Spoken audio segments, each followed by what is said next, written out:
সূরা নিসা একটানা 40 আয়াত তিনি যখন তেলাওয়াত করলেন লাগাতার, তো নবী সাল্লাল্লাহু আলাইহি সাল্লাম তখন বললেন, হাসবুকাল আন, এখন থামো, এখন হইছে, থামো। মানে এতটুকু পড়ার পর 40 নম্বর আয়াত, কাইফা ইদা জিনা মিন কুল্লি উম্মাতিন বিশাহিদ ওয়া জিনা বিকা আলা হাউলাই শাহিদা।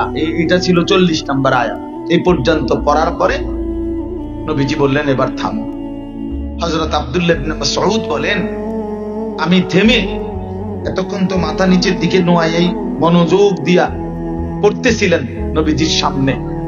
তিনি বলেন, এবার আমি নবী সাল্লাল্লাহু আলাইহি ওয়াসাল্লামের চেহারা মুবারকের দিকে তাকাইলাম। এতক্ষণ পরে তাকিয়ে দেখি, ফাইদা আইনাহু তাদরিফান, আল্লাহর নবী সাল্লাল্লাহু আলাইহি ওয়াসাল্লামের দুই চোখ থেকে অঝরে পানি ঝরতেছে। এই প্রিয় ভাই, এই কথাটা বোঝানোর জন্য বলছি যে নবী সাল্লাল্লাহু আলাইহি ওয়াসাল্লামের দুই চোখ মুবারক থেকে কি ঝরতেছে? পানি ঝরতেছে। তাইলে কি বোঝা গেল? আল্লাহর নবী সাল্লাল্লাহু আলাইহি ওয়াসাল্লাম যখন কোরআন শুনতেন তখন তার চোখ থেকে পানি ঝরত। কোরআনে আল্লাহ সাক্ষী দিয়েছেন, নবীর সাহাবীরা যখন কোরআন শুনে তখন তাদের চোখ থেকে পানি ঝরে। আল্লাহ কোরআনের বৈশিষ্ট্য বলছেন, আমার কোরআন যখন আমার বান্দা শুনবে তার শরীরের চামড়াগুলো পর্যন্ত দাঁড়িয়ে যাবে, পশমগুলো শিহরে উঠে। আল্লাহর নবী সাল্লাল্লাহু আলাইহি সাল্লামের একজন সাহাবী হযরত ইরবাজ ইবনে সারিয়া রাদিয়াল্লাহু তাআলা আনহু, তিনি বর্ণনা করছেন যে নবীজি একদিন আমাদের সামনে ওয়াজ করলেন। ওয়াজানা রাসূলুল্লাহ সাল্লাল্লাহু আলাইহি ওয়াসাল্লাম, নবীজি আমাদের জন্য ওয়াজ করলেন। ফলে আমাদের অবস্থা কি হলো, মানে আমরা শ্রোতাদের হালাত কি হলো নবীজির ওয়াজ শুনে? তিনি বলেন, আমাদের অবস্থা হলো দুইটা, জারাফাত মিনহাল উয়ুন ওয়া ওয়াজিলাত মিনহাল কুলুব, আমাদের চোখ থেকে অঝরে পানি ঝরতে লাগলো আর আমাদের অন্তরগুলো আল্লাহ তাআলার ভয়ে কাঁপতে শুরু করলো। দোস্ত আমার, তাহলে আল্লাহর নবী সাল্লাল্লাহু আলাইহি সাল্লাম ওয়াজ করতেন তো সাহাবায়ে কেরামের হালাত এমন, এতটা মনোযোগী দিতেন, এত আন্তরিক হইতেন, চোখ দিয়ে পানি ঝরত, অন্তর কাঁপতো আল্লাহর ভয়ে, অন্তর আল্লাহর ভয়ে কাঁপত। কোরআন শরীফের একটা সূরা আছে 29 পারা, সূরা দাহর। এই হাল আতা আলাল ইনসানি হিনুম মিনাদ দাহরি লাম ইয়াকুন শাইআম মাযকুরা, এই সূরাটা যেদিন নাজিল হইছে নবীর সামনে, যে কয়জন সাহাবী সামনে বসা ছিলেন নবীজির, তো এর মধ্যে একজন কালো সাহাবী, রাজুলুন আসওয়াদ, তাফসীরে আছে যে কালো একজন সাহাবী, উনি সামনে বসা ছিলেন। আর এই সূরাটার মধ্যে কোরআনে জান্নাতের বর্ণনা খুব সুন্দর, মানে অসাধারণ জান্নাতের চিত্রটা আল্লাহ তাআলা তুলে ধরছেন। তো এই সূরাটা যখন নবীজির উপরে জিবরাইল নাজিল করছে, এই সময় উনারা কয়েকজন সাহাবী সামনে বসা, আর আল্লাহর নবী সাল্লাল্লাহু আলাইহি সাল্লাম তখন সাহাবীদেরকে এই সূরাটা মাত্র নাজিল করলো, তো উপস্থিত এই সাহাবীদেরকে নবীজি শুনাইলেন এই সূরাটা তেলাওয়াত করো। তাফসীরের মধ্যে আছে, সূরাটা তেলাওয়াত করতেই এই জান্নাতের এই অসাধারণ বর্ণনা শুনে এই উপস্থিত যে কালো সাহাবীটা সামনে বসা ছিল, উনি একটা চিৎকার দিছেন জান্নাতের আশায়, এক চিৎকারে ওইখানে ইন্তেকাল করছে। আল্লাহর নবী সাল্লাল্লাহু আলাইহি সাল্লাম বললেন, লাকাদ আখরাজা নাফসা সাহিবিকুম আশ-শাওকু ইলাল জান্নাহ, বললেন সাহাবীরা, তোমাদের বন্ধু, তোমাদের সাথী জান্নাতের শৌক, প্রচন্ড আগ্রহে জান দিয়ে দিল। সাহাবায়ে কেরাম কোরআন এভাবে শুনতেন, নিকাল যায় দম তেরে কদমোं के नीचे यही दिल की हसरत यही दिल की आरज़ू है, প্রিয়তমের কদমের নিচে জান দিয়ে দিলাম, জীবন দিয়ে দিলাম, এটাই দিলের তামান্না, এটাই দিলের আহাজারি। আল্লাহ আপনার জন্য জান দিলাম, আপনার বন্ধুর জন্য জান দিলাম। এজন্য দোস্ত, বন্ধু, এটা ইনসাফের সাথে। আমি খুব লম্বা সময় নিয়ে আসি নাই, কিন্তু আমার ইনসাফের কথা হলো এটা, ওলামায়ে কেরামের সমস্ত নসিহত, শুক্রবারের জুমার বয়ান, নিজেদের স্থানীয় ওলামায়ে কেরামের বয়ান, এবং সবগুলো বয়ান ভাইয়া আন্তরিকতা নিয়ে শোনা উচিত। মোবাইল টিপতে টিপতে শুনলে ফায়দা আসে না, বুট খাইতে খাইতে আল্লাহর কথা শুনলে জিন্দেগি বদলায় না। জীবন বদলানো জরুরি বাবা। যে অবস্থার উপরে আছি সে যদি এই অবস্থার উপরেই দাঁড়িয়ে থাকি, তাহলে আখিরাত সুন্দর হবে কিভাবে বাপ? স্বীকার করলেও মরবেন, অস্বীকার করলেও মরে যাবেন। হাসলেও মরে যাবেন, কাঁদলেও মরে যাবেন, সুখে থাকলেও মরে যাবেন, দুঃখে থাকলেও মরে যাবেন, খেয়াল করলেও মরে যাবেন, খেয়াল না করলেও মরে যাবেন, চোখ বন্ধ রাখলেও মরে যাবেন, চোখ খোলা রাখলেও মরে যাবেন, সুস্থ হলেও মরে যাবেন, অসুস্থ হলেও মরে যাবেন। 3 বেলা ভাত ঠিক মতো খাইলেও মৃত্যু হবে, উপাস থাকলেও মৃত্যু হবে কিনা ভাইয়া? তাহলে যেই অনিবার্য সত্য, চিরন্তন বাস্তবতা, মৃত্যুবরণ আমাকে করতেই হবে। পৃথিবীর কোন শক্তি, কোন বুদ্ধি, কোন যুক্তি দিয়ে, কোন ক্ষমতা দিয়ে দোস্ত মৃত্যুকে যেহেতু আমি আড়াল করতে পারবোই না, কবর থেকে যেহেতু আমার রক্ষাই নাই, অতএব তার জন্য প্রস্তুতি নেওয়া, এটাই বিবেকের দাবি, এটাই ইনসাফের দাবি, এটাই যুক্তির দাবি। যে সত্য আমাকে গ্রহণই করতে হবে, আমি তার থেকে পিছনে পড়বো কেন? আমাকে তো মৃত্যুবরণ করতেই হবে। আল্লাহকুমুত তাকাসুর হাত্তা যুরতুমুল মাকাবির। আল্লাহ বলছে, বান্দা ও ভাইয়া দিও না, দিও, সরো সরো, কিচ্ছু লাগবে না। দুনিয়া বাড়াইবার নেশা। আল্লাহ বলেন, আল্লাহকুম আনসাকুম আখিরা, তোমাদেরকে আখিরাত ভুলাইয়া দিল।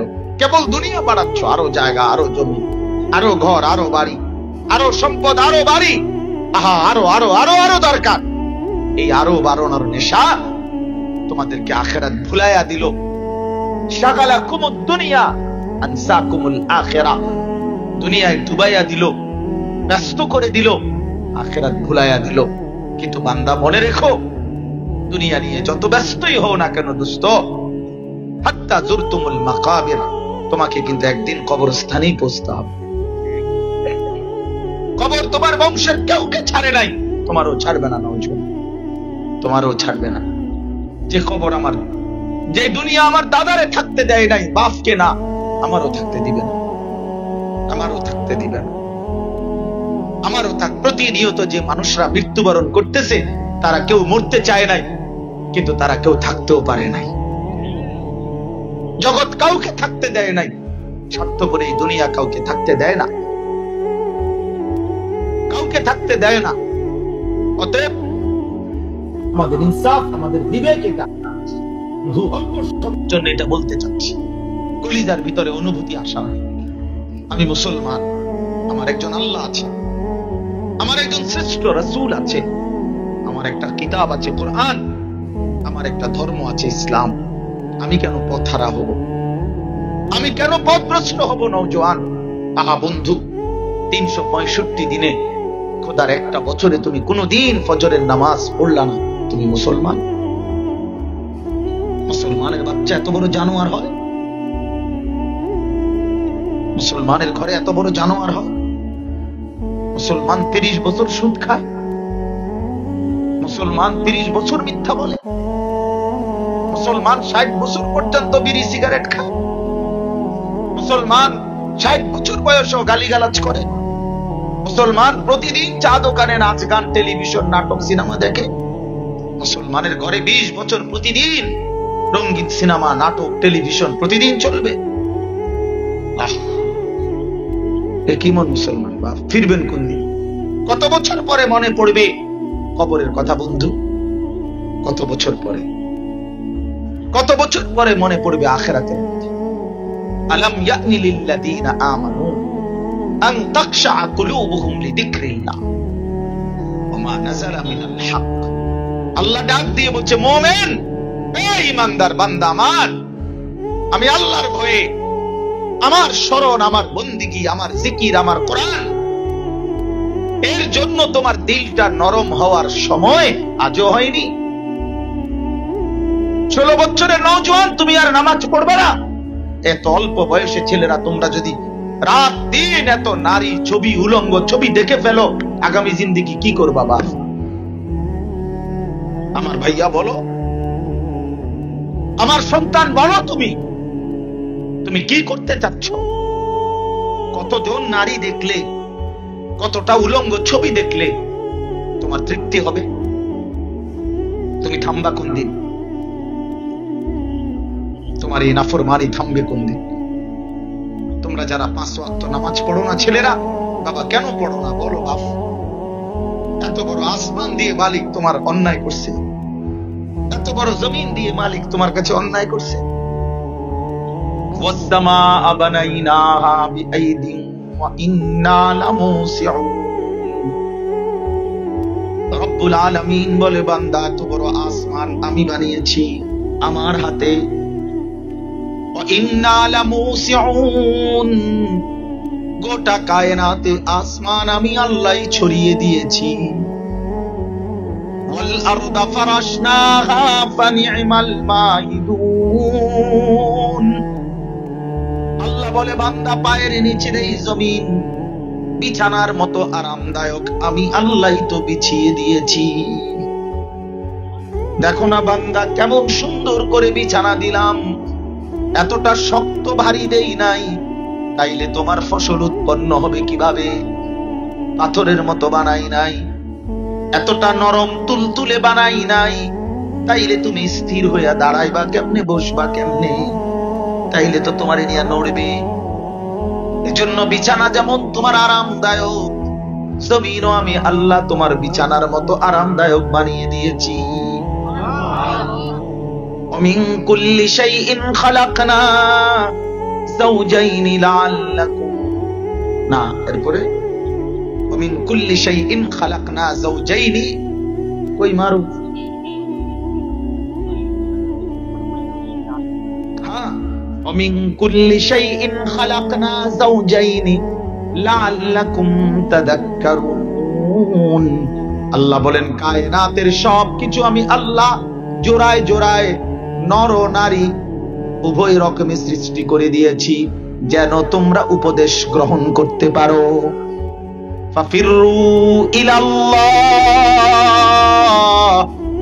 আল্লাহ বলেন তাইলে বান্দার কোন দিকে যেও না, আমি আল্লাহর দিকে ছুটে ছুটে দৌড়ে আসো।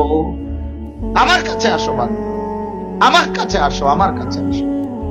এই বান্দা আমার কাছে আসো, আমার গোলামি করো, আমার সিজদা করো, আমার বন্দেগী করো, আমার হুকুম মানো। সুখ আমার কাছে, দুঃখ আমার কাছে, শান্তি আমার কাছে, পেরেশানি আমার কাছে। হাসতে দেই আমি দেই, কাঁদতে দেই আমি কাঁদাই, আমি আনন্দ দেই আমি বেদনা দেই, আমি রাত আনি আমি দিন আনি, আমি আলো ফুটাই আমি অন্ধকার দিয়ে ঢেকে দেই। আমি আল্লাহই করি, আমি করি, আমি করি। কে করে বাপ? তাইলে সেই মালিককে সিজদা দাও নাই কেন? বলো ছেলেরা, এই নাফরমান ছেলে তোমরা যারা আজকে সারা দিনে 5 ওয়াক্ত নামাজ পড়ো নাই, তুমি মানুষের বাচ্চা? আরে বেটা তুই মুসলমানের বাচ্চা কিনা বলবেন? তুই কোন মার ঘরে জন্ম নিলি? তোর মা তোরে 9 মাস গর্ভে ধারণ করেছিল বিনিময়ে আল্লাহর নাফরমানি করার জন্য। এক পবিত্র মা তোমারে 2 বছর বুকের দুধ পান করাইছিল। তুমি 16 বছর বয়সে সারাদিন মোবাইলে উলঙ্গ ছবি দেখবা, এই জন্য মা বুকের দুধ খাওয়াইছিল। হ্যাঁ, মারে এত বড় বেইজ্জতি কেমনে করলাম? বাবারে এত বড় বেইজ্জতি কেমনে করলাম? তোমার বাপ আজকে 16 বছর বিদেশ থাকে, এই জন্য মাথার ঘাম পায়ে ফেলে 2টা টাকা পয়সা রোজগার করে, বুকে বাইদা সবগুলো টাকা বাড়িতে পাঠায়।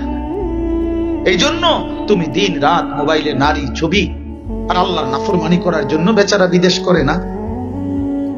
কি ভাইয়া ইনসাফ কি বলে? আপনারা আপনাদের ছেলেদেরকে ছেড়ে দিলেন কেন? মুসলমানের বাপ, এই অভিভাবক যারা আছেন আপনাদেরকে, আপনাদের যাদের ঘরে ছেলে নামাজ পড়ে না, আপনি কিসের বাপ হইলেন মিয়া? অপদার্থ মানুষ। জিন্দেগি মানে ওদের বাতের থালা। আপনার মেয়ে বেপর্দা, আপনি বাইচা রইলেন কেন? আপনার স্ত্রী বেপর্দা, আপনি বাইচা রইলেন কেন? আপনি মুসলমান না? আপনি বুঝাপড়া করেন তার সাথে। কুরআনুল কারীমের মধ্যে আছে নূহ আলাইহিস সালাম ওনার বেঈমান ছেলের জন্য দোয়া করছিলেন, আল্লাহর কাছে হাত তুলছিলেন, আল্লাহ ডাইরেক্ট নিষেধ করছে, নামাও হাত। ইয়া নূহ ইন্নাহু লাইসা মিন আহলিক, হে নূহ এটা তোমার সন্তান নয়।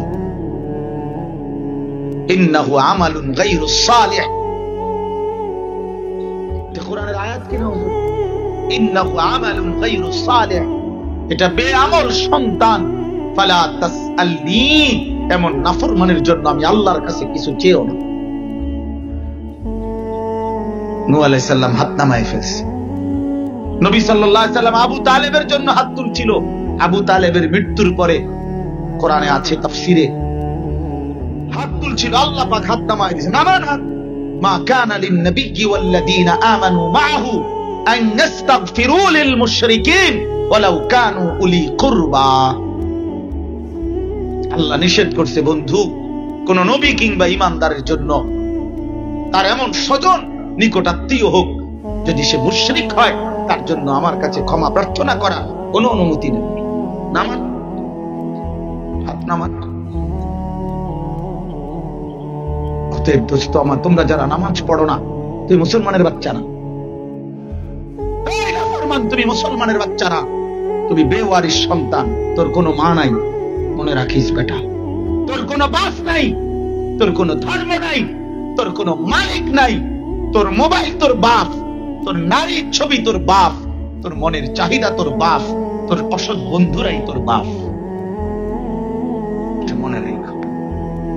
কোরআনুল কারীমের মধ্যে আল্লাহ বলছে, সূরা আরাফের মধ্যে আছে, ওয়াত্তাবা হাওয়াহু ফামাসালুহু কামাসালিল কালব।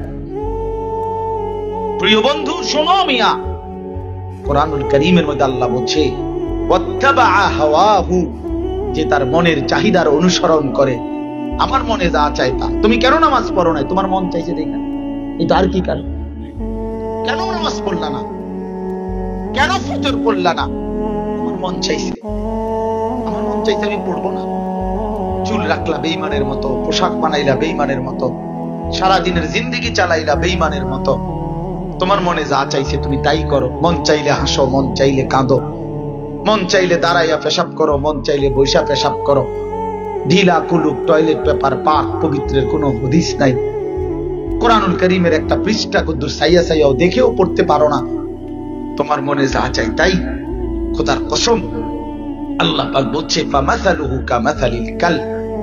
এই যে মনের ইচ্ছা মতো যে চলে, মনের চাহিদা মতো যে চলে, আল্লাহর কসম বাপ, রাগ হবেন না। কোরআন বলছে তার উদাহরণ, ওই ব্যক্তির উদাহরণ হলো কামাসালিল কালব, কুত্তার মতো, কুত্তার মতো, কুত্তার মতো, কুত্তার মতো।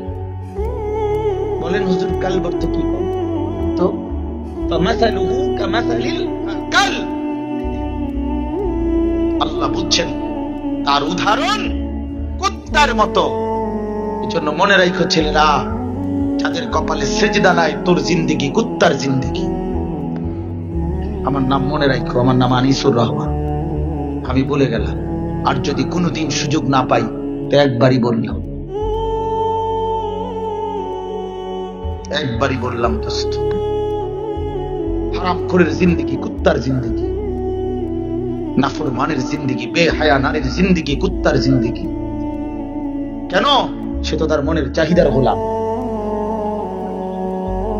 সে তার নফসের গোলাম, সে তো তার প্রবৃত্তির গোলাম। আল্লাহ বলছে, ইন তাহমিল আলাইহি ইয়ালহাস আও তাতরুকহু ইয়ালহাস। আল্লাহ বলছে কুকুরের স্বভাব, তারে দৌড়ানি দিলেও জিহ্বা লম্বা করে, জিহ্বা বের করে হাঁপায়, এমন করে। আবার ছেড়ে দিল, দাঁড়ায়া দাঁড়ায়ও জিহ্বা লম্বা করে হাঁপায়। তার মানে নাফরমান, পাইলেও অতৃপ্ত, না পাইলেও অতৃপ্ত। সারা রাত নারীর ছবি দেখছে, আপনি তারে সকালে বলেন এবার থামো, আর চাইও না, কব না আমি আবার চাই। হারামখোরকে জিজ্ঞাসা করেন, সুদখোর, অনেকদিন তো সুদ খাইলা, এবার থামো, বলছে না থামাতামি নাই, থামাতামি নাই, থামাতামি নাই। এই জন্য অনুভূতি চাই, বিবেক থাকা দরকার, ইনসাফ থাকা দরকার। আমি ইনসাফের কথা বলবো। আমাদের যদি দিল না নড়ে, এই বয়ানের কি মাকসাদ ভাইয়া? বিবেক নড়তে হবে। আমাদের চারটা শ্রেষ্ঠ নিয়ামত আল্লাহ করে দিয়েছেন। আল্লাহ আমার রব, মুহাম্মদ সাল্লাল্লাহু আলাইহি সাল্লাম আমার রাসূল, কোরআন আমার কিতাব, ইসলাম আমার ধর্ম। প্রিয় বাপ, প্রিয় বন্ধু, প্রিয় ছেলেরা, বলো বাবা, এই চারটি নিয়ামত যার আছে, সে কেন পথহারা হবে? কিসের অভাবে তুমি চরিত্রহীন হইলা? কিসের অভাবে তুমি বেনামাজি হইলা? চারটি নিয়ামত যার কাছে আছে, যার আল্লাহ আছে, যার রাসূল আছে, যার কোরআন আছে, যার ইসলাম আছে, সে কেন পথহারা হবে? এ কেমন জিন্দেগি? 30 বছরে, 40 বছরে, 20 বছরে কোনদিন একটা বার বিবেকে আসে নাই যে আমার আল্লাহর কালাম কোরআন আমার পড়া দরকার? এতটুকু বিবেক যার খুলে নাই, আহা, এটা কি জিন্দেগি? এই জীবন কি জীবন বলেন? বলেন ইনসাফ কি বলেন? এই জন্য আমি দয়া করে আপনাদের কাছে অনুরোধ করছি, আপনারা প্রত্যেকে, ছেলেরা বাপ, শক্ত কথা বলছি, মাকসাদ এনে আসবার আগে কারোর লগে ঝগড়া হয়েছে এমন না, যেটা কার্য হয়েছে দেখে কতক্ষণ মাইক ফাইয়া কি করলাম, গাইলে এলাম, ব্যাপারটা এমন না বন্ধু। উদ্দেশ্য আমি যে শুরুতেই বলছি, আল্লাহর নবী সাল্লাল্লাহু আলাইহি সাল্লাম বলছেন, ইযা সাররাতকা হাসানাতুকা ওয়া সাআতকা সাইয়্যাতুকা ফাআনতা মুমিন। নবীজি বলেন, তোমার নেক কাজে যদি তোমার দিল খুশি লাগে, তোমার গুনাহ এবং নাফরমানিতে যদি তোমার দিলে কষ্ট লাগে, ব্যথা লাগে, তাহলেই ভাববা তুমি এখনো মুমিন। যদি এদুর আছে তো মনে রাখো এখনো ঈমান আছে। আহা, কি করলাম, কেন মিথ্যা বললাম, কেন চুরি করলাম, কেন সারাদিনে এক ওয়াক্ত নামাজ পড়লাম না, মালিকরে একটা সেজদাও দিলাম না, আহা কি করলাম, লোকটাকে কেন গালি দিলাম, মানুষটাকে কেন ওজনে কম দিলাম, সারাদিন কেন নারী দেখলাম, সারা রাত কেন উলঙ্গ ছবি দেখলাম, আহা কেন হারাম খাইলাম, কেন সুদের টাকা কিস্তির টাকা গুনলাম। এতটুকু বিবেকও যদি আসা যাওয়া করে, নড়ে চড়া করে, আহারে আহারে তা তো ঠিক হচ্ছে না, আল্লাহ নবী বলেন তাইলে মনে করো মুমিন। আর যেদিন দেখবা এই বিবেকটাও আর নাই, তার মনে করো তোমার ঈমান নাই। এর থেকে নিচে নামলে আর কি হয় না মুমিন। লা ইয়াজনি যানি হিনা ইয়াজনি ওয়া হুয়া মুমিন, লা ইয়াশরাবু খামরা ওয়া হিনা ইয়াশরাবু ওয়া হুয়া মুমিন, লা ইয়াসরিকু সারিকু হিনা ইয়াসরিকু ওয়া হুয়া মুমিন। নবী সাল্লাল্লাহু আলাইহি ওয়াসাল্লাম বলেন, কোন জিনাকার, ব্যভিচারী যখন জিনা করে তখন সে মুমিন থাকে না।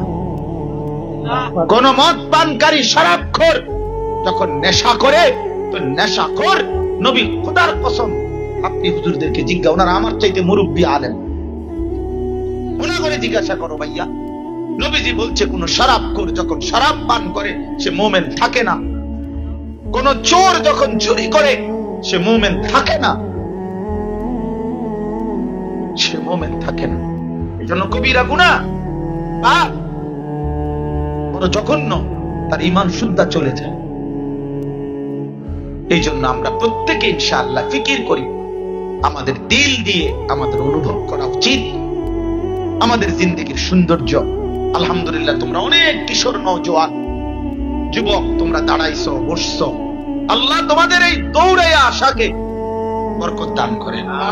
তোমরা নওজোয়ান ফিরতে শেখো, তোমরা ইসলাম নিয়ে ভাবো যুবক, তোমাদের এই চাচারা, বাবারা, তোমাদের এই মুরব্বী ওলামারা আর বেশি দিন থাকবে না, দেখতে দেখতে তোমাদের দাদারা, চাচারা হারায় কবরে চলে যাবে। বাপ, আগামী দিনের ইসলাম তোমাদের সামনে, আগামী দিনের ইসলাম তোমাদের জন্য। তোমরা যদি না জাগো, তোমরা ছেলেরা যদি হিম্মত না করো, তোমরা যদি আল্লাহর জন্য জীবন বাজি না রাখো, তোমরা যদি মালিককে সেজদা না দাও, আগামীর কালেমার পতাকা কে উড়াবে? ইসলামের পতাকা কে উড়াবে বাবা? মাহাদির পক্ষে লড়বে কে? দাজ্জালের বিরুদ্ধে লড়বে কে? ইহুদি কুত্তাদের বিরুদ্ধে লড়বে কে? যুদ্ধ শুধু ইসরায়েল আর ফিলিস্তিন না, মনে রাখতে হবে ইহুদিরা এই যুদ্ধ সারা পৃথিবীর ইমানদারদের সাথেই বাজাবে। এটাই সত্য ভাইয়া, এটাই সত্য। এই আগুন সারা পৃথিবীতে লাগাই দিবে না, এবং লাগাচ্ছে, সারা পৃথিবীতে লাগা। আমার শায়েখ আল্লামা মুফতি মুশতাকুর নবী সাহেব হুজুর অনেক সময় আফসোস করতে করতে বলে যে আটলান্টিক মহাসাগরের নিচে যদি দুইটা মাছ, দুইটা সামুদ্রিক প্রাণীও যদি একটা আরেকটারে ধাক্কা মারে, মনে করতে হবে এটার মধ্যে কোন ইহুদি বেঈমানের ষড়যন্ত্র আছে। এত খারাপ এগুলো, এই কুত্তারা এত জঘন্য। গোটা পৃথিবীর যত অশান্তি, বিশৃঙ্খলা, যত পৃথিবীর যত নষ্টামি, নোংরামি, অসভ্যতা, অশ্লীলতা, বেহায়াপনা, নারীর যত উলঙ্গপনা, সব এই ইহুদি বেঈমানদের কারসাজি। সত্য কথা ভাইয়া, এটা একেবারে পরীক্ষিত। 24 ঘন্টা তারা মানুষকে কিভাবে বেহায়া বানাবে, অসভ্য বানাবে, চরিত্রহীন বানাবে, উলঙ্গ করে দিবে নারী পুরুষকে, এই ফিকির তাদের, এই ফিকির। আজকে তোমরা ছেলেরা জানো না বাবা, তোমাদের মাথার এই চুল কিন্তু ইহুদিদের, সম্পূর্ণ ডিজাইন গুলো সরবরাহ করে ইহুদিরা। খোদার কসম, রব্বে কাবার কসম, তোমাদের মাথার এই বিশ্রী চুলগুলো, তুমি তোমার বাবারে জিজ্ঞাসা করো, বাবা আমনে আমনের দাদার চুল দেখছেন এমন? গত 100 বছরের ইতিহাসে তোমার পূর্বপুরুষ কেউ এমন চুল দেখছে কিনা তুমি জিজ্ঞাসা করো। তোমার 90 বছরের গ্রামের কোন বুড়া মানুষের তোমার চুলটা তুমি দেখাও, দেখাইয়া কও, চাচা আমনে জীবনে কোনোদিন এই মডেলের চুল দেখছি? তো যে চুলের সাথে তোমার বংশের কেউ পরিচিত না, তোমার ধর্মের কেউ পরিচিত না, তো তুমি কি বুঝো না এটা বেঈমানের চুল? বলো ভাইয়া। অতএব বাপ, ইনসাফের সাথে ভাবো, ইনসাফের সাথে ভাবো।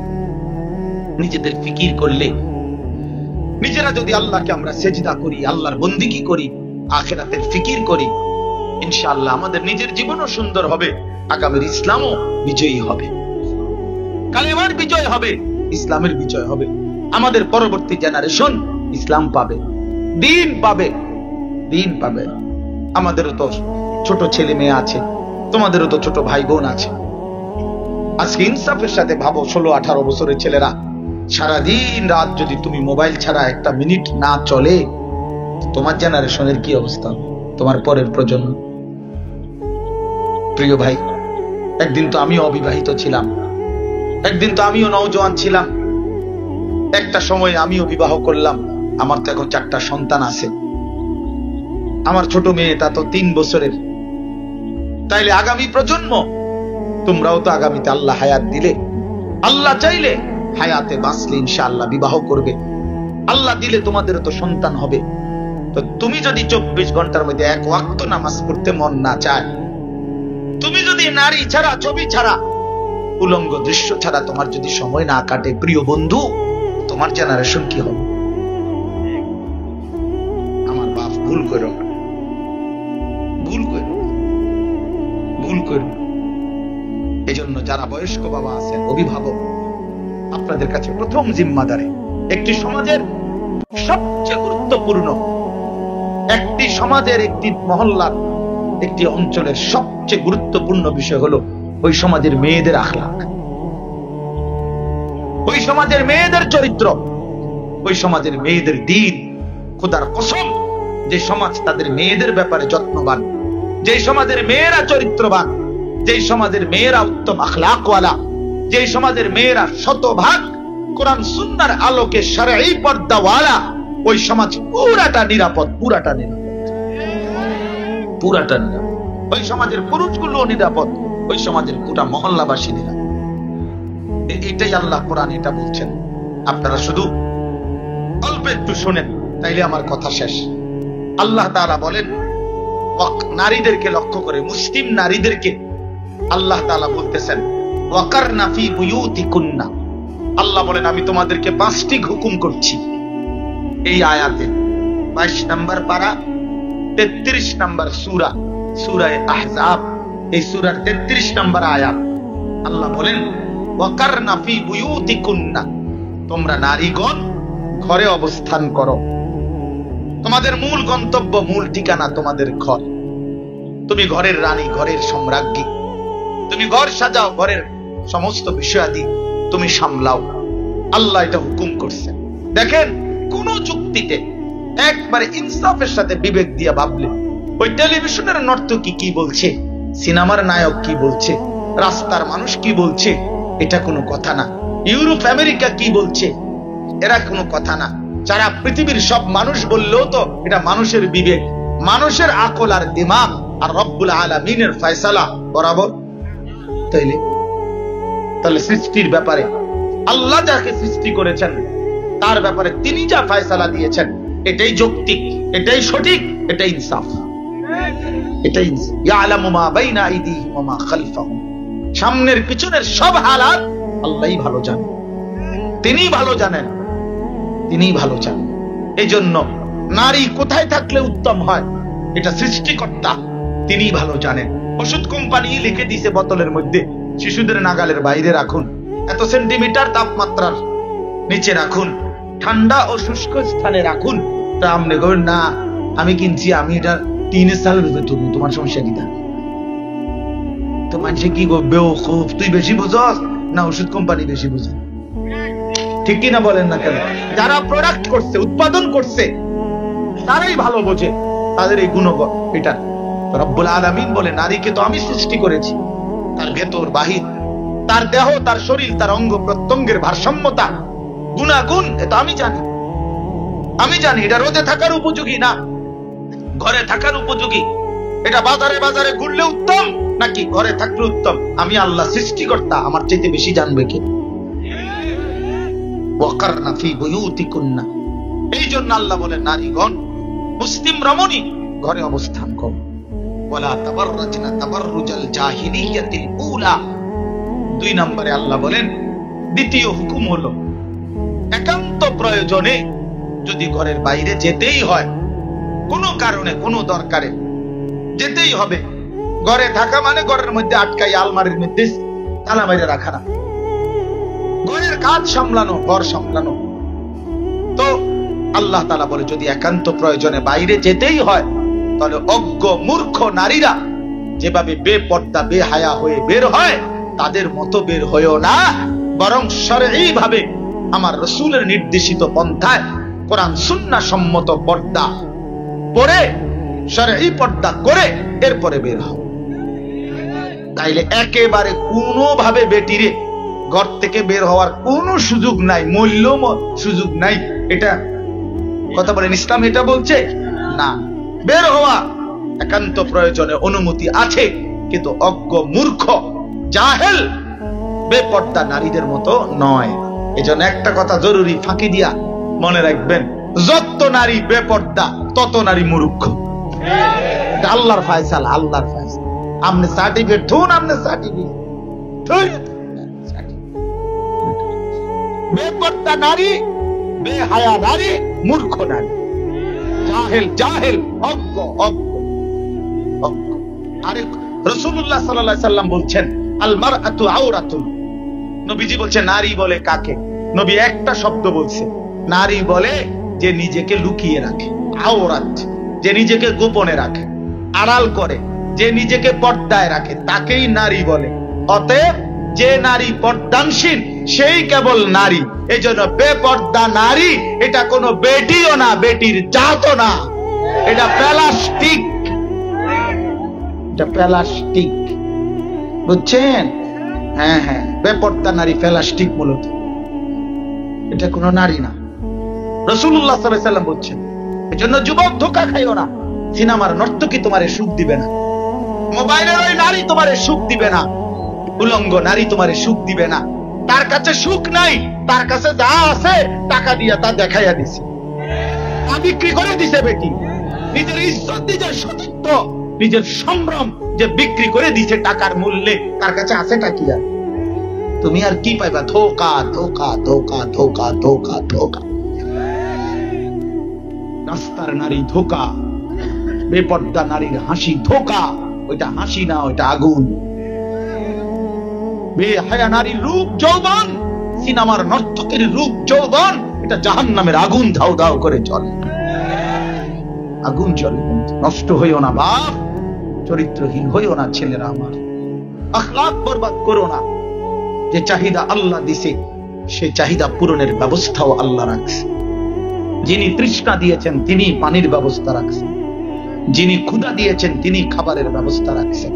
অতএব যিনি মনের কামনা বাসনা, জৈবিক চাহিদা, লজ্জাস্থানের চাহিদা, যৌন চাহিদা যিনি দিয়েছেন, হালাল স্ত্রীর ইন্তজাম খোদার কসম তিনি রাখছেন। অতএব তুমি অপেক্ষা করো, ক্লাস 8-এ পড়া ইন্টার পরীক্ষা দিও না, বোঝো নাই কথা? ইন্টারে পড়া হ্যাঁ অনার্স ফোর্থ ইয়ার দিও না, ফেল করবা, ফেল ফেল করবা। 8-এর বছর এসএসসি দিলে ফেল মারবা, ডাব্বা মারবা।